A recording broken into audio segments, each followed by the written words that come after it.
De Heer zal bij u zijn, de Heer zal u bewaren. Lezing uit het heilige evangelie van onze Heer Jezus Christus volgens Marcus. Lof zij u Christus. In die tijd kwam Jezus vergezeld van zijn leerlingen in Jericho. Maar toen ze vergezeld van een flinke menigte weer uit Jericho wegtrokken, zat er een blinde bedelaar langs de weg. Bartimeus, zoon van Timeus. Zodra hij hoorde dat Jezus de Nazareër was, begon hij luidkeels te roepen: Jezus, zoon van David, heb medelijden met mij. Maar velen snauwden hem toe te zwijgen. Maar hij riep toen nog veel harder: Zoon van David, heb medelijden met mij. Jezus bleef staan en hij zei: Roep hem eens hier. Ze riepen de blinde toe: Heb goede moed, sta op, hij roept u. En hij wierp de mantel af, sprong overeind en kwam naar Jezus toe. Jezus vroeg hem: Wat wilt ge dat ik voor je doe? En de blinde antwoordde hem: Rabboni, maak dat ik zien kan. En Jezus sprak tot hem: Ga, uw geloof heeft u genezen. En terstond kon hij zien en hij sloot zich bij Jezus op zijn tocht aan. Woord van de Heer. Wij danken God. Beste mensen, Heer, maak dat ik zien kan. Dat was de bede van die blinde Bartimeus. En het zou eigenlijk ook de bede van ons allemaal moeten zijn. Want te vaak zijn wij ook ziende blind. Of we zien alleen maar wat we graag willen zien. Of we kijken door een gekleurde bril. Vaak is het zo dat we pas dingen zien als iemand ons erop wijst. Als iemand ons zegt: daar moet je kijken. Of zo moet je kijken. Laten we eens kijken naar dat evangelieverhaal van vandaag. Het gaat daar om 3 partijen.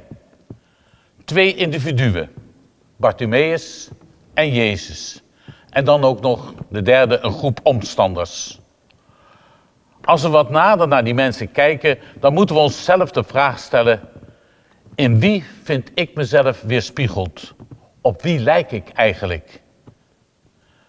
Ik verwacht dat niemand van u zal zeggen: ik lijk op die blinde bedelaar. Maar dat zou toch ook een teken kunnen zijn dat we niet goed kijken? Zien we alleen een zielige figuur langs de weg? Ja, dan kunnen we hopelijk terecht zeggen: nou, daar lijk ik niet op, ik ben geen zielige figuur. Maar Bartimeus is meer dan een zielig figuur. Hij is ook iemand die goed weet waar hij terecht moet met zijn zorgen en zijn vragen. Hij laat zich ook niet meteen monddood maken als de omstanders hem toesnauwen dat hij zijn mond moet houden. Dat hij blijft roepen om Jezus, daar spreekt ook uit dat hij een goede kijk heeft op de dingen van het leven. Ook al is hij hartstikke blind. Zijn wij niet vaak ziende blind? Heeft u er nog oog voor hoeveel mensen in ons dorp naar de voedselbank komen? Dat kunt u toch zien? U weet toch waar die voedselbank is? Hoeveel jongeren geen zin weten te geven aan de toekomst die voor hen ligt? U bent toch niet blind? U kent toch ook allemaal jongeren om u heen?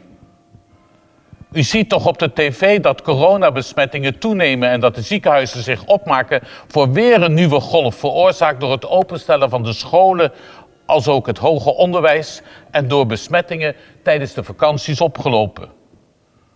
U bent toch niet blind dat u niet weet dat er een milieucrisis is en dat we dat afschuiven op de boeren?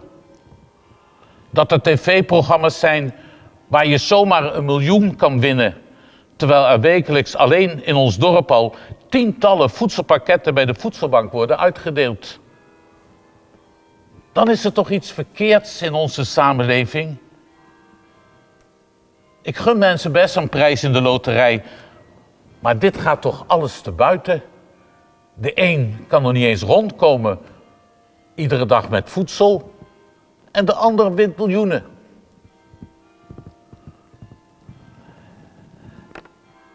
Hoeveel kinderen op de basisschool in ons eigen dorp komen niet uit samengestelde gezinnen? Of zijn niet de ene week bij papa en de andere week bij mama? Het kan goed gaan. maar er ontstaat ook veel ellende door. U kijkt naar de tv. Dan ziet u toch ook dat u aardig gemanipuleerd wordt door allerlei programma's. Bartimeus is blind van ogen, maar hij ziet eigenlijk verrekkersgoed waar hij moet zijn voor genezing. En het is niet voor niets dat Jezus op het einde tegen hem zegt: ga heen, je hebt het hartstikke goed gezien, je geloof heeft je gered. En als we nu van die Bartimeus naar onszelf kijken, dan kunnen we ons de vraag stellen: zien wij het ook, ondanks onze beperkingen? Zien wij ook wat er mis is? Durven ook wij op zoek te gaan naar ongebaande wegen? Hebben wij er ook maling aan wat de buitenstaanders zeggen? Hebben ook wij iets van zijn vertrouwen in God, in medemensen, dat wij om hulp durven te vragen als we de dingen op eigen kracht niet kunnen veranderen? Of laat ik me verlammen door mijn eigen onmacht en blijf ik zitten waar ik zit? Of laat ik mijn mond doodmaken door de onverschilligheid en de egoïstische visie van anderen? Hou ik mijn mond maar, bang voor minder plezierige opmerkingen van anderen? Bartimeus was dan lichamelijk blind, maar geestelijk, in zijn geloof en vertrouwen, zag hij de dingen eigenlijk heel helder. En hij liet zich zomaar niet in de hoek drukken door anderen. Lijken we een beetje op hem? Of lijkt u meer op die grote massa die ziet en hoort, maar gewoon doen of ze gek zijn? Laten we eens kijken naar die omstaanders. Die mensen die met Jezus meelopen. Dan zien we dat ze door willen lopen en dat ze verder willen. Ze willen niet stilstaan bij een roepende bedelaar. Lijken wij soms ook niet op die meelopers? We zeggen wel in Jezus te geloven, maar zijn we ook niet vaak blind voor de noden en het verdriet van de mensen om ons heen? Zijn wij niet blind voor wat er misgaat in onze samenleving en hebben wij niet zo'n houding van, nou ja, het zal mijn tijd wel duren hoor. Ze moeten maar bij anderen aankloppen, bij de daartoe bestaande hulpinstanties. Dat is niks voor mij dit. Maar om dingen in de samenleving te veranderen, moet je niet alleen bij de politiek zijn. Maar wie met Jezus in zee gaat, wie met hem meeloopt, die moet ook kijken met zijn ogen. Die moet de tekenen van de tijd verstaan. Die moet alert zijn. Die moet wakker worden. De grote vraag achter alles is natuurlijk: lijken wij op de Jezus van het evangelie? Die mensen die niet voorbij loopt aan medemensen in nood, die niet doof is voor zijn hulpgeroep, die hem of haar ziet staan in zijn of haar benarde levenssituatie? Zeggen wij net als die Jezus uit volle borst mee: kom hier, breng hem bij me. Zijn wij niet alle mensen die een beetje zijn zoals die Bartimeus, blind? Blind voor de dingen van alle dag? Of kunnen wij goed zien waar het in werkelijkheid om gaat?